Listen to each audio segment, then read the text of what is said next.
بصراحة يا جماعة الواحد قرف، الواحد اتخنق.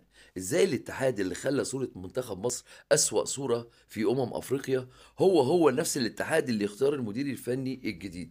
إذا كنت أنت فاشل في اختيار مدير فني أجنبي كنت بتديله 200 ألف يورو وما حققش أي نجاحات. المفروض يا جماعة المنظومة دي هي اللي تتغير الأول، مش هي اللي تختار المدير الفني الجديد. وعلى أي اعتبار بتختار الكابتن حسام حسن؟ على عيني وعلى راسي. كابتن حسام حسن مسك أحسن أندية مصر وبقاله أكتر من 23 سنة بيدرب. مسك الزمالك ومسك بيراميدز ومسك الاتحاد ومسك احسن اسكواد في انديه مصر وما عملش معاهم اي نتائج وما عملش معاهم اي وما حققش اي بطولات. هو انت نسيت المنظر السخيف اللي عمله في الملعب والجري ورا المصور وحول ساحه الملعب الى حرب شوارع؟ يعني في منتهى عدم الروح الرياضيه.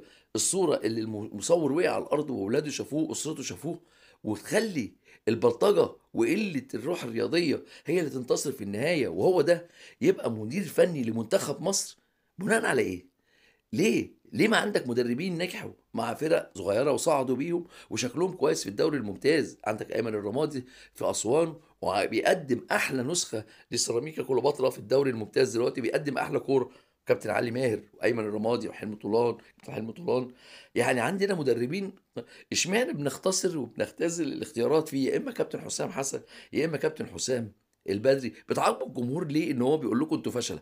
انتوا فشل في اختيار فيتوريا. خلاص ما تعاقبوش وتقولوا له لا احنا ما قدامناش الا حسام حسن او حسام البدري، عشان عارفين ان هم دول كفنيات ما بترضيش جمهور المصري لكرة القدم، لان هم بيعتمدوا على شوية الحماسة او خطة مدد مدد شدي حيلك يا بلد.